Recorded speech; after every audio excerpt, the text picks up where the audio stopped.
कैसे हो आप लोग? आशा करती हूँ सब ठीक होंगे। आइए, आज आपका अध्याय समांतर श्रेणियाँ के अंतर्गत हम सीखेंगे एपी का nवां पद निकालना। मान लीजिए a1, a2, a3 एक एपी है, अर्थमेटिक प्रोग्रेशन, जिसका प्रथम पद a है और सार्व अंतर d है। तब दूसरा पद a2 बराबर होगा a प्लस डी बराबर a plus 2 minus 1 Guna D. तीसरा पद a3 बराबर होगा a2 प्लस डी, जिसको हम लिख पाएंगे a प्लस डी बराबर है a प्लस 2d, जिसको हम लिख सकते हैं a plus 3 minus a Guna d। चौथा पद a4 बराबर है a3 प्लस डी, जिसको हम लिख सकते हैं a plus 2d plus D बराबर है a प्लस 3d, जिसको हम लिख सकते हैं a plus 4 minus 1 Guna d। इस प्रतिरूप को देखते हुए हम कह सकते हैं कि nवां पद an बराबर होगा a plus n minus 1 Guna d। ठीक है बच्चों, अब इसकी मदद से अतः प्रथम पद a और सार्व अंतर d वाली एक AP का nवां पद an बराबर a plus n minus 1 Guna d द्वारा प्राप्त होता है। an को AP का व्यापक पद जनरल फॉर्म भी कहते हैं। यदि किसी AP में m पद हैं तो am इसके अंतिम पद को निरूपित करता है, जिसे कभी-कभी L द्वारा भी व्यक्त किया जाता है। आइए अब कुछ उदाहरणों पर विचार करें। पहला उदाहरण AP 2, 7, 12 इत्यादि का 10वां पद ज्ञात कीजिए। हल देखिए, यहाँ पर हमारे पास प्रथम पद क्या है 2 और सार्व अंतर कितना है 7 माइनस 2 जो है 5, और हमें nवां पद माने कि n बराबर 10 है। चूँकि हमारे पास सूत्र है an बराबर a plus n minus 1 Guna d, इसलिए a10 बराबर होगा 2 प्लस 10 माइनस 1 गुना 5। 10 माइनस 1 हो गया 9। इस प्रकार 2 प्लस 9 गुना 5 बराबर होगा 2 प्लस 45, जो बराबर है 47 के। अतः दी गई AP का 10वां पद 47 है। समझ में आया बच्चों? चलिए अगला करते हैं। दूसरा उदाहरण AP 21, 18, 15 इत्यादि का कौन सा पद -81 है? साथ ही क्या इस AP का कोई पद शून्य है? सकारण उत्तर दीजिए। हल देखिए, यहाँ a हमारे पास क्या है, पहला पद 21। सार्व अंतर हम कैसे निकालेंगे? दूसरा पद माइनस पहला पद 18 माइनस 21 जो होगा -3, और an हमारे पास क्या है -81। हमें n ज्ञात करना है। चूँकि an बराबर होता है a plus n minus 1 Guna d के, इस फॉर्मूले में हम an रख देंगे -81 बराबर है 21 प्लस n माइनस 1 गुना -3। सार्व अंतर हमारे पास -3 था। अब देखिए -81 बराबर, यहाँ हम अगर कोष्ठक खोल देंगे तो हमारे पास मिलेगा -3n प्लस 3, तो 21 में 3 जोड़ देंगे 24 आ जाएगा। तो -81 बराबर होगा 24 माइनस 3n, जिसको हम लिख पाएंगे -81 माइनस 24 बराबर होगा -3n, जिसको हम लिख पाएंगे -105 बराबर -3n। ये देखिए माइनस माइनस यहाँ पे प्लस हो जाएगा, इसलिए हमने लिखा है 105 बराबर 3n। n निकालने के लिए 105 को 3 से भाग कर देंगे और हमें n प्राप्त होगा 35। अब आगे देखते हैं। इसलिए दी हुई AP का 35वां पद -81 है।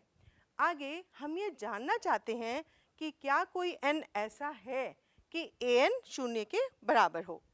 यदि ऐसा कोई n है तो 21 जमा n माइनस 1 गुना माइनस 3 शून्य के बराबर होगा, अर्थात 3 गुना n माइनस 1 बराबर होगा 21, या n माइनस 1 बराबर है 7, या n बराबर है 8।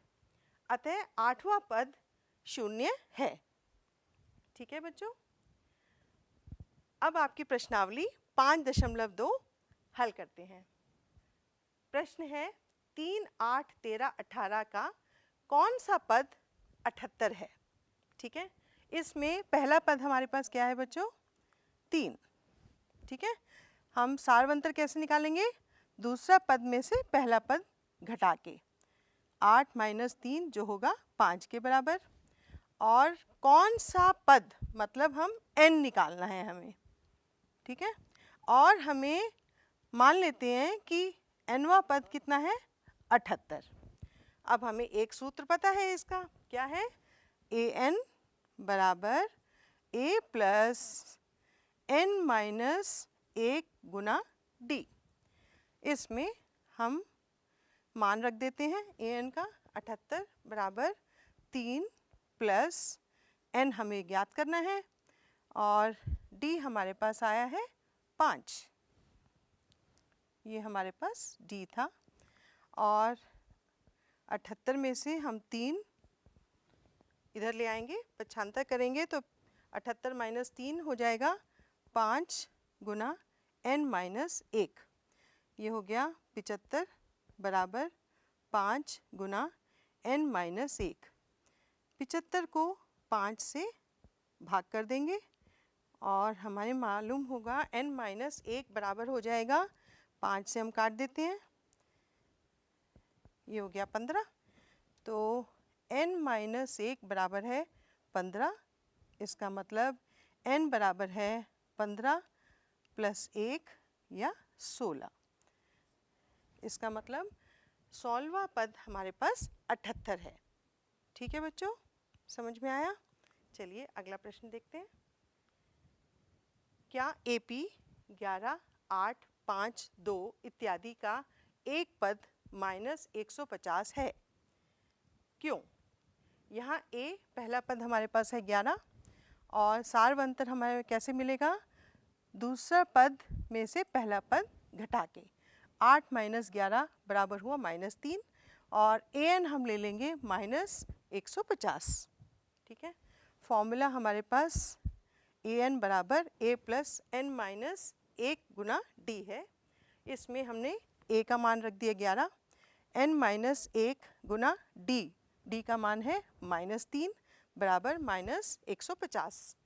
अब देखिए 11 माइनस 3n प्लस 3 बराबर होगा माइनस 150, जिसको हल करके हम पाएंगे माइनस 3n बराबर माइनस 150 में 11 और 3 जुड़ के हो गए 14। 14 उधर जाएगा तो क्या हो जाएगा, देखिए माइनस 3n बराबर होगा माइनस 150 माइनस 14, जिसको हल करके हम लिख पाएंगे माइनस 3n बराबर माइनस 164। तो n बराबर माइनस माइनस कैंसिल हो गया, n बराबर होगा 164/3।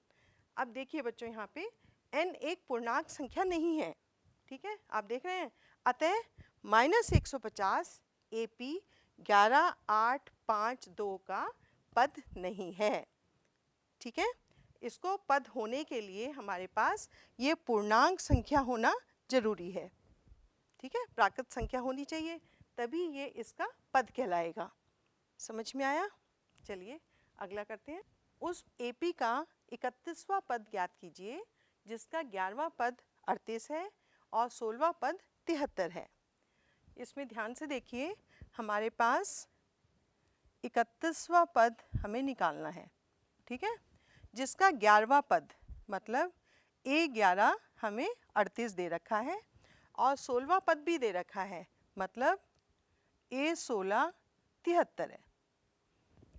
ठीक है, इसको हम क्या लिख सकते हैं, A11 को A plus 11 minus 1 Guna D। देखिए a प्लस 11 माइनस 1 कितना हुआ 10d, ये हमें 38 दे रखा है। और ये हम लिख पाएंगे a प्लस उसी प्रकार 16 माइनस 1 हो गया 15d, जो बराबर है 73 के। हमारे पास दो समीकरण आ गई, ठीक है। इसको एक ले लीजिए और इसको दूसरी समीकरण ले लीजिए, दोनों को हल करते हैं और a और d का मान ज्ञात करते हैं। ये आ गया हमारे पास a प्लस 15d बराबर है 73।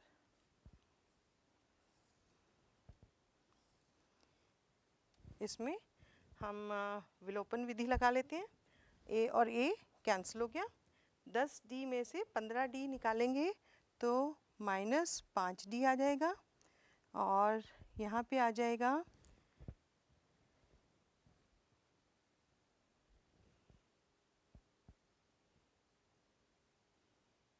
माइनस 35। तो माइनस माइनस प्लस हो गया और d हमें मिलेगा 35/5, जो हो गया 7 के बराबर। अब हम कोई भी समीकरण ले लेते हैं और उसमें हम d का मान रखेंगे तो a का मान आ जाएगा। यहाँ हम ले लेते हैं a प्लस 10d बराबर 38। तो a प्लस 10 गुना 7 बराबर है 38, जिसको हम लेंगे a बराबर 38 माइनस 70, ठीक है। तो a आ जाएगा हमारे पास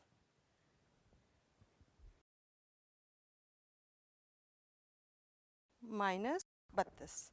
तो हमें मिल गया a माइनस 32 और d मिल गया 7। हमें क्या निकालना था a 31, जिसको हम लिख सकते हैं a प्लस 30d।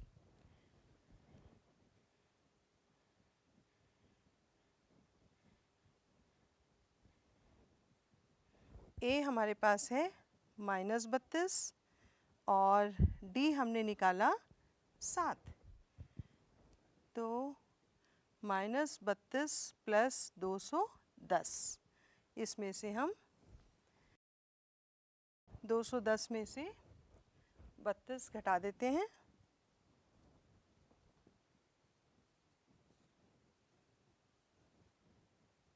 एक 178। तो हमारे पास 178 आ गई हमारी 31वीं पद, ठीक है। AP का 31वां पद क्या आया हमारे पास 178। समझ में आया बच्चों, ठीक है। चलिए आगे चलते हैं।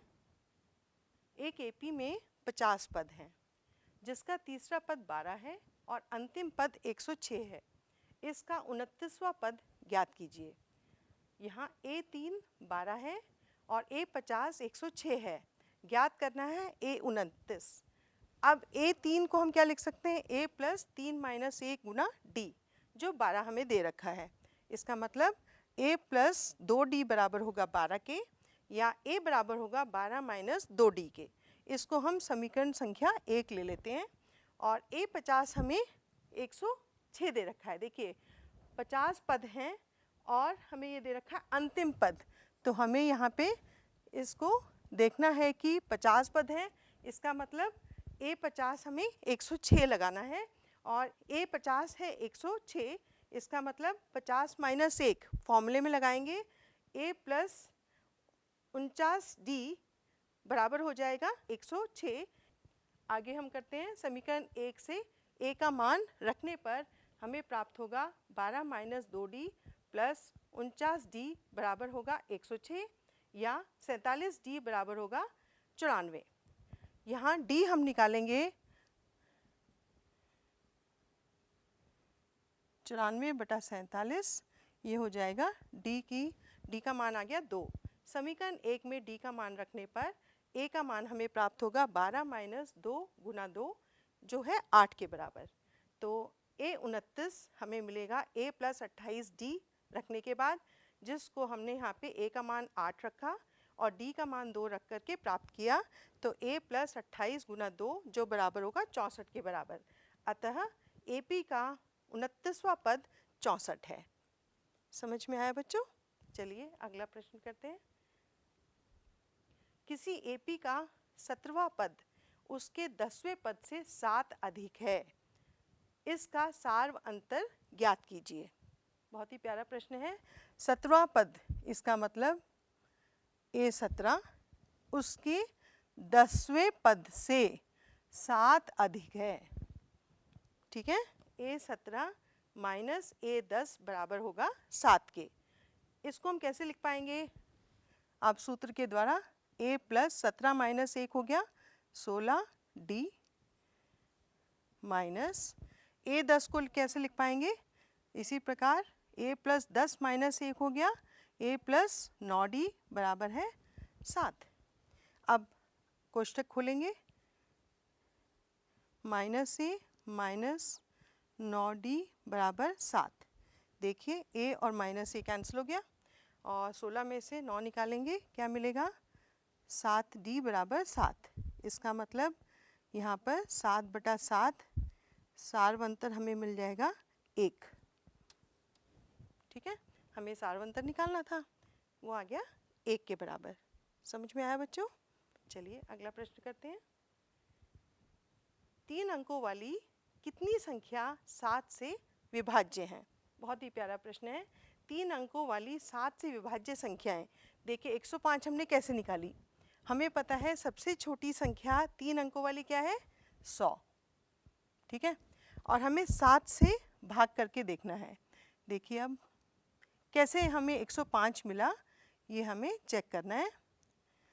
7 चौक 28, यहाँ 2 शेषफल आया। हमें शेषफल 2 नहीं चाहिए, पूरी संख्या चाहिए जो विभाजित हो जाए। तो हम इसमें क्या जोड़ देंगे? 5 जोड़ देंगे। ठीक है, तो हमें मिलेगी 105। अब आप 7 से भाग करके देखिए, 7 पंजे 35। ठीक है, तो हमारे पास सबसे छोटी 3 अंकों वाली संख्या 105 हो गई। इसी प्रकार अगली होगी 7 जोड़ने के बाद 112, उसके बाद फिर 7 जोड़ा 119। इसी प्रकार हमने यहाँ पर सबसे बड़ी संख्या है 999, 3 अंकों वाली। अब हम इसमें से हमने कैसे पता लगाया कि ये 994 है? हम इसको 7 से भाग करेंगे, 7 चौक 28, 7 दूनी 14, 5 शेषफल बचा। अगर हम इसमें और जोड़ेंगे तो वो 4 अंकों वाली संख्या हो जाएगी, तो हमें 5 इसमें से घटाना है। तो 999 में से 5 घटा के हमने आखिरी 3 अंकों वाली संख्या प्राप्त की 994। तो समझ में आया बच्चों हमने A और AN कैसे प्राप्त किया? अब आप देखिए, माना 3 अंकों वाली 7 से विभाज्य कुल संख्याएं n हैं। यहाँ A बराबर है 105 और D बराबर है 112 माइनस 105 जो है 7 के बराबर, और AN बराबर 994 है। ज्ञात करना है n। तो AN बराबर A plus n minus 1 Guna D जो है 994 के बराबर। 105 प्लस n माइनस 1 गुना 7 बराबर होगा 994 के। इसको हम हल कर पाएंगे। 7 गुना n माइनस 1 बराबर है 889। n माइनस 1 बराबर है 889/7, जिसको हम हल करके प्राप्त करते हैं 127। तो n बराबर होगा 127 प्लस 1 जो होगा 128 के बराबर। अतः 3 अंकों वाली 128 संख्याएं 7 से विभाज्य हैं। है ना प्यारा प्रश्न? चलिए अगला करते हैं। 10 और 250 के बीच में 4 के कितने गुणज हैं? 4 का गुणज हमें चाहिए और 10 से बड़ा होना चाहिए। 10 और 250 के बीच में, इसका मतलब A हो जाएगा 12, है ना हमारी, और D बराबर होगा 4। इसी प्रकार हम 250 को 4 से भाग करके देखते हैं।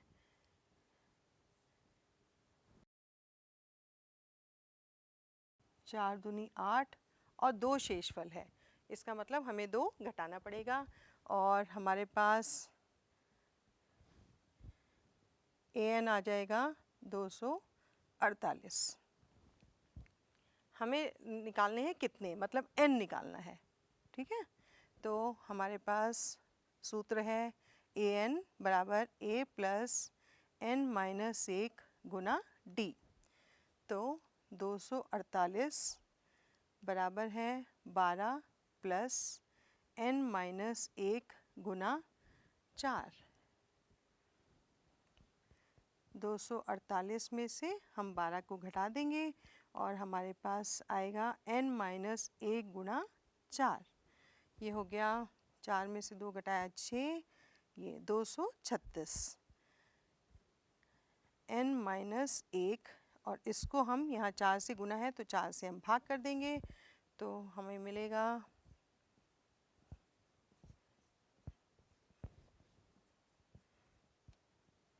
4 पंजे 20 और 9 चौक 36।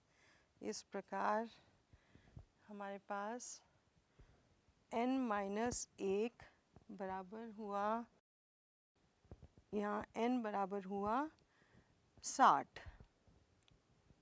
इसका मतलब हमारे पास कितनी संख्याएं हैं, कितने गुणज हैं, 60 गुणज हैं। समझ में आया बच्चों? इस प्रकार हल करेंगे। अगला प्रश्न देखते हैं। किसी एपी के चौथे और 8वें पदों का योग 24 है और छठे और 10वें पदों का योग 44 है। इस एपी के प्रथम 3 पद ज्ञात कीजिए। है ना प्यारा प्रश्न? देखते हैं, कुछ नयापन है इसमें। हमारे पास A4 और A8 हमें दिया हुआ है 24, ठीक। और छठा और 10वें पदों का योग, इसका मतलब A6 और A10 बराबर है 44, ठीक है। हमारे पास 2 समीकरण प्राप्त हुई हैं, ये पहली और ये है दूसरी। इनको हम सरल कर लेते हैं। A4 को हम क्या लिख पाएंगे, A प्लस 3D, ठीक है। तो A प्लस 3D प्लस इसी प्रकार A प्लस 7D बराबर होगा 24। A और A को जोड़ें तो 2A हो गया, 3D और 7D कितना हो गया, 10D, जो बराबर है 24 के। इसमें हम 2 कॉमन ले लेते हैं, तो A प्लस 5D बराबर होगा 24 के, जिसको हम कॉमन कैंसिल करके A प्लस 5D बराबर है 12 के। इसको समीकरण संख्या 3 ले लेते हैं। इसी प्रकार इसको हल करते हैं। A plus 5D plus A plus 9D बराबर है 44। ये हो गया 2A प्लस 9 और 5 14D बराबर हो गया 44 के।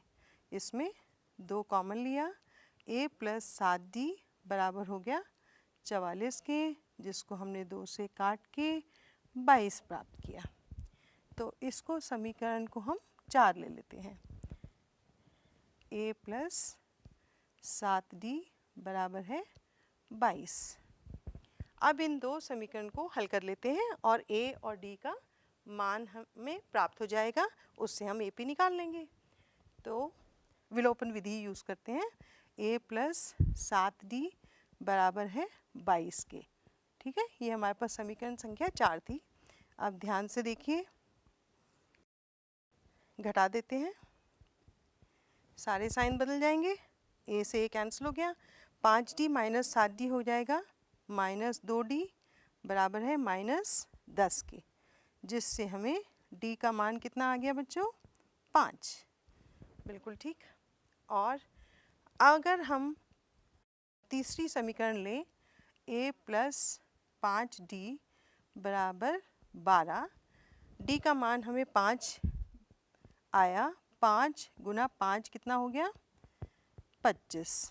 तो A बराबर हो जाएगा 12 माइनस 25, ठीक है। तो A का मान आ जाएगा माइनस 13। अब हमें A का मान पता चल गया और हमें D का मान भी पता चल गया। अब तो बहुत सरल है 3 पद निकालना। ठीक है, यहाँ लिख लेते हैं -13, उसमें 5 जोड़ेंगे तो -8, फिर 5 जोड़ेंगे तो -3। ये हमारे 3 पद प्राप्त हो जाएंगे AP के। ठीक है बच्चों, समझ में आ गया? चलिए अगला प्रश्न करते हैं। सुब्बा राव ने 1995 में 5,000 रुपये के मासिक वेतन पर कार्य आरंभ किया और प्रत्येक वर्ष 200 रुपये की वेतन वृद्धि प्राप्त की। किस वर्ष में उसका वेतन 7,000 रुपये हो गया, ये हमें पता लगाना है। आरंभिक मासिक वेतन, इसको हम A ले लेते हैं, 5,000 रुपये पहला पद, तथा प्रत्येक वर्ष वेतन वृद्धि, इसको हम सार्वंतर मान लेते हैं। कितना? 200 रुपया, जो D के बराबर है। माना N वर्ष में उनका वेतन 7,000 रुपये हो गया। ठीक है, तो AN को हमने 7,000 ले लिया, तो A plus N minus 1 Guna D बराबर होगा 7,000। A का मान रखा हमने 5,000 प्लस N माइनस 1 गुना 200 बराबर होगा 7,000। N माइनस 1 गुना 200 बराबर होगा 7,000 माइनस 5,000, जो आ गया 2,000 के बराबर। अब आगे देखते हैं। N माइनस 1 बराबर है 10, तो N बराबर होगा 10 प्लस 1, जो 11 हो गया। इसका मतलब 11वें वर्ष में उनका वेतन 7,000 रुपये हो जाएगा। ठीक है बच्चों, अब आपके लिए गृह कार्य। दिए हुए 4 विकल्पों में से सही उत्तर चुनिए। पहला प्रश्न, यदि किसी AP का दूसरा पद 13 और 5वां पद 25 है तो उसका 7वां पद क्या है? A option 30, B option 33, C option 37 और D ऑप्शन 38। दूसरा प्रश्न है AP 21, 42, 63, 84 का कौन सा पद 210 है? पहला ऑप्शन है 9वां, B ऑप्शन है 10वां, C ऑप्शन है 11वां और D ऑप्शन है 12वां। अगला प्रश्न, यदि किसी AP का सार अंतर 5 है तो A18 माइनस A13 क्या है? पहला ऑप्शन है 5, दूसरा ऑप्शन है 20, तीसरा ऑप्शन है 25 और चौथा ऑप्शन है 30। प्रश्न 4, वह AP निर्धारित कीजिए जिसका तीसरा पद 5 और 7वां पद 9 है। प्रश्न 5, क्या संख्याओं की सूची 5, 11, 17, 23 का कोई पद 301 है? क्यों? अगला प्रश्न, 2 अंकों वाली कितनी संख्याएं 3 से विभाज्य हैं? ठीक है बच्चों, आइए अब सारांश देख लेते हैं। हमने आज सीखा, प्रथम पद A और सार्व अंतर D वाली AP का nवां पद या व्यापक पद AN निम्नलिखित सूत्र द्वारा प्राप्त होता है, जो है AN बराबर A plus N minus 1 Guna D। ठीक है बच्चों, आशा करती हूँ आपको आज का पाठ समझ में आया होगा। खूब अभ्यास कीजिएगा। धन्यवाद।